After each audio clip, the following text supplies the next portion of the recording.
عن أبي عمران رضي الله تعالى عنه قال قلت لجندب إني قد بايعت هؤلاء يعني ابن الزبير وإنهم يريدون أن أخرج معهم إلى الشام فقال أمسك فقلت إنهم يأبون فقال افتدي بمالك قلت إنهم يأبون إلا أن أضرب معهم بالسيف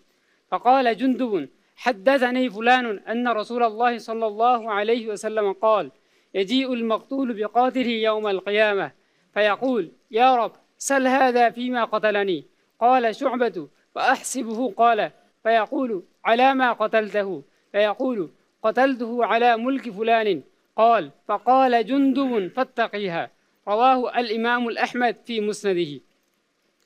হযরত আবি ইমরান রাদিয়াল্লাহু তাআলা আনহুমা থেকে বর্ণিত তিনি বলেন আমি জুনদুব রাদিয়াল্লাহু তাআলা আনহুকে বললাম আমি তাদের সাথে বায়াত করেছি যে আমি তাদের সাথে যুদ্ধে বের হব অর্থাৎ ইবনে জুবাইর তো তিনি বললেন তুমি বিরত থাকো আমি বললাম না তারা তো মানতেছে না তিনি বললেন তুমি মাল দিয়ে হলো তাদের সাথে যাওয়া থেকে বিরত থাকো আমি বললাম তারা মানতেছে না যে আমি যতক্ষণ যুদ্ধ না যাই তারা ততক্ষণ মানবে না তখন তিনি বললেন আমাকে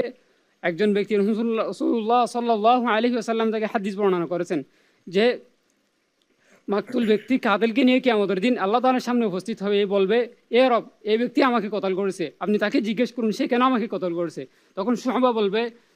তো পরবর্তী রাওয়ায়াতের মধ্যে আছে তখন আল্লাহ তাআলা বলবে তুমি কেন কতল করেছো তাকে কেন হত্যা করেছো তখন তিনি বলবেন আমি তাকে হত্যা করেছি অমুক ব্যক্তির রাজত্বের জন্য বা অমুক ব্যক্তির জন্য তখন জুনদুব রাদিয়াল্লাহু তাআলা আনহু আবি ইমরান রাদিয়াল্লাহু তাআলা আনহুকে বললেন তুমি বিরত থাকো তুমি এমন যুদ্ধে যেও না কারণ তুমি এমন যুদ্ধে গেলে হয়তো তুমি কাউকে হত্যা করে ফেলবে যার ব্যাপারে আল্লাহ তাআলা তোমাকে কিয়ামতের দিন জিজ্ঞাসা করবে হাদিসটি বর্ণনা করেছে ইমাম আহমদ তার মুসনাদ গ্রন্থে حدثنا حدثنا حدثنا حدثنا حدثنا